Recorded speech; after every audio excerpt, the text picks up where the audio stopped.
Welcome my dear friends in the new Dowland video. This is the bonus video I promised for the summer.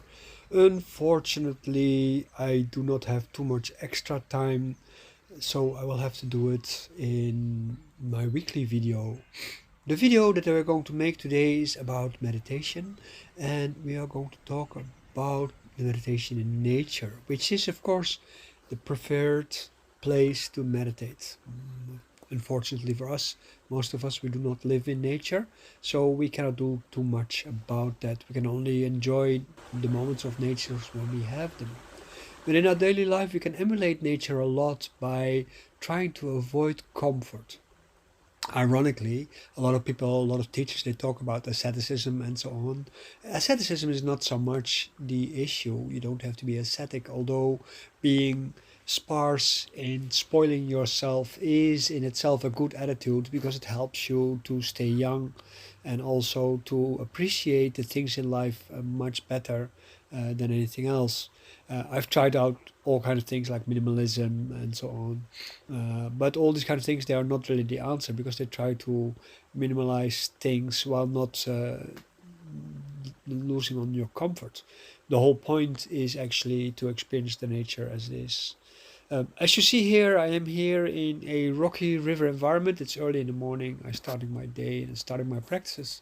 And I sit straight on the rocks, like I usually in my classes always sit straight on the floor. I don't sit on a mat unless when it is really very cold.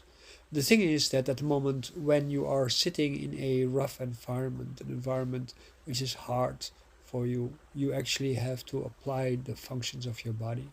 At the moment when you have comfort, you try to avoid the functions of your body.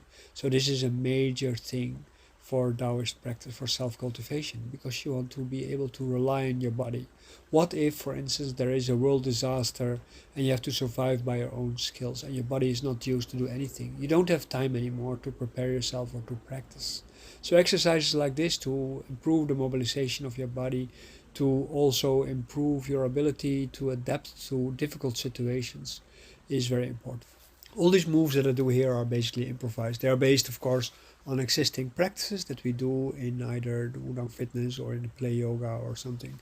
But in essence, they are just exercises that we do to prepare our body for a long sit.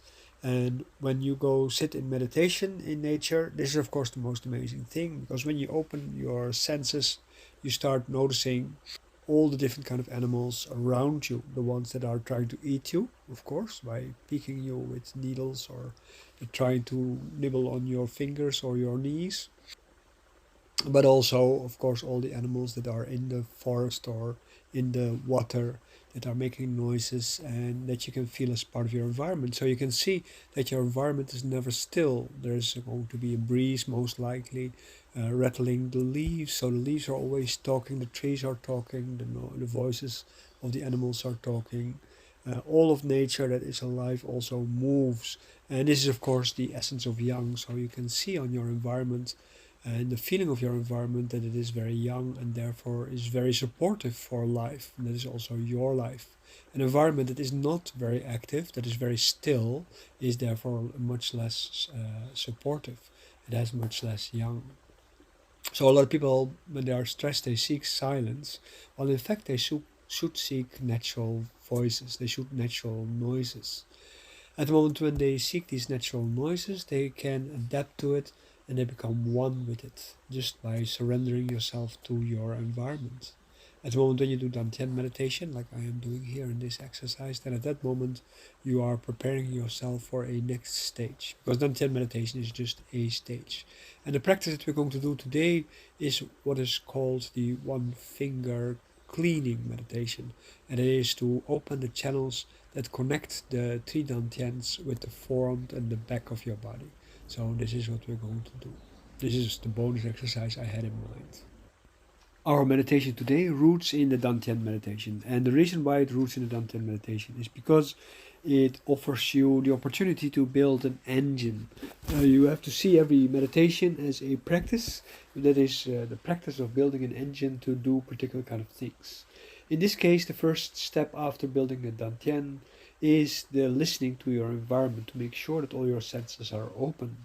As you know, a lot of people are ruled by their fear, and I sincerely hope you are not one of them. The moment when you are ruled by your fear, you tend to close yourself down. You tend to close your pores. You tend to limit your sense organs in what they are allowed to see and to feel. You are limiting your thoughts and what they can think, and so on and so forth. You build all kind of walls through the programs that you watch on TV or on internet, or whatever you do with your daily life.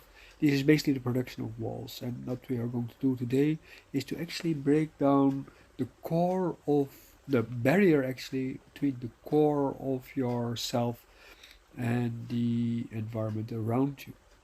A major task in Taoist practice is to help you overcome your fear, your desires, your anger, and so on and so on.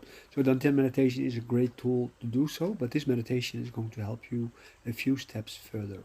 At the moment when you feel you are ready to, basically get on with things, you do this practice.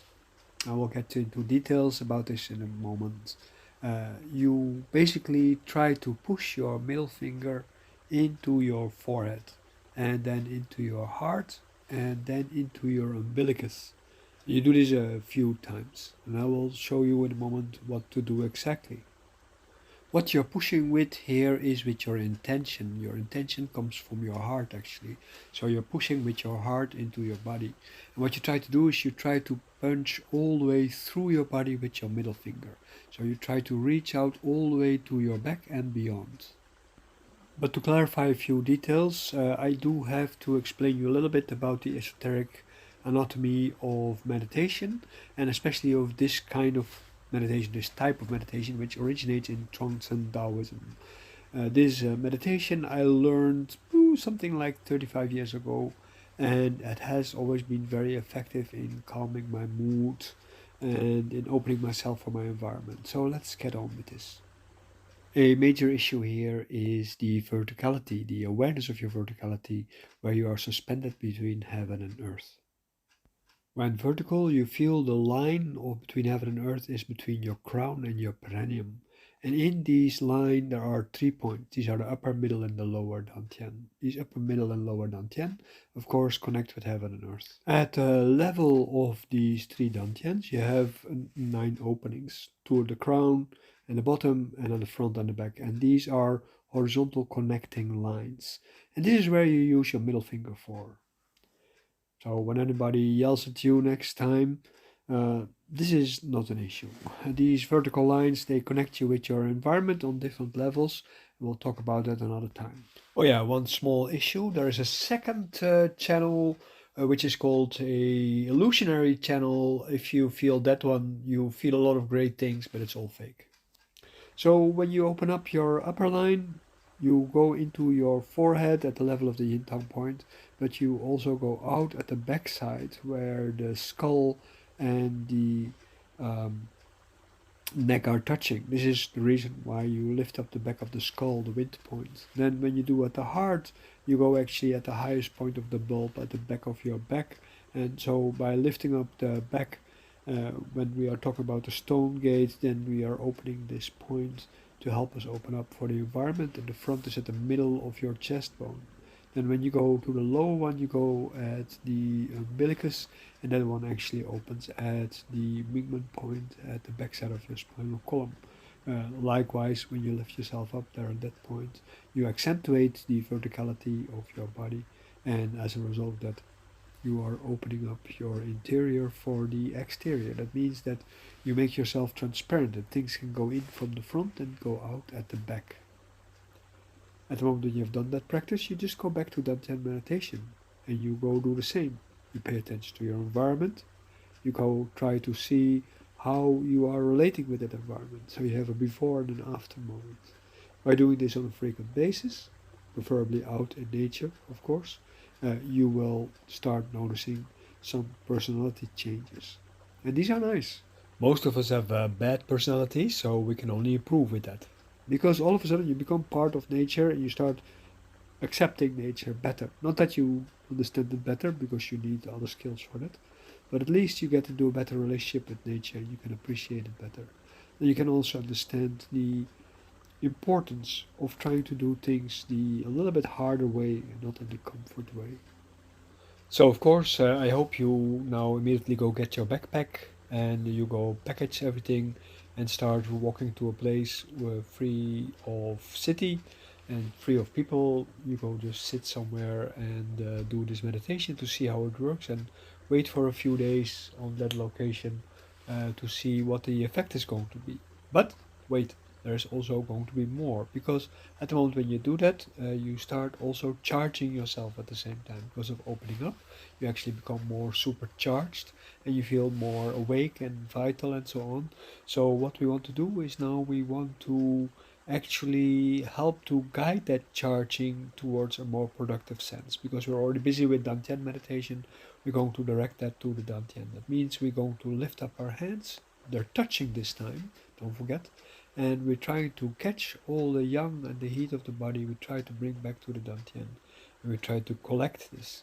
Take your time to make these kind of movements to make sure that when you go up, you only bring the yang up and not the fire.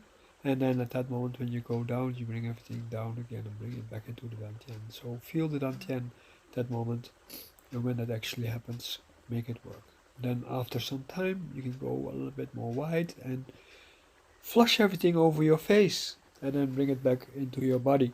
This also helps you to make your face look younger. That is the whole point, of course. You help at that moment with your body to directly humidify your skin. That's basically the idea behind it. So let me know if you have been doing this practice, what is going to be the result. If you do it just on your balcony, you go sit there with your backpack, that's also fine. But make sure you are outside, there's some nature around you can hear. And early in the morning is good because nature comes alive in the morning, that's the best time. I was recently in a forest where everything was dead, so that is not a great place. After you finish, loosen yourself up, make sure you feel comfortable, and then when you feel comfortable, make sure you get dressed properly and get on your way with your day. Well, I hope you like this video, you like the story, and so on. I've tried to do it a little bit different than I normally do. I just show you my practice, and that's about it. I had a lot of fun doing this practice. I also had a lot of fun actually uh, looking at this video and making this text. It is much more complicated than it seems. Thank you very much, and I'll see you next time.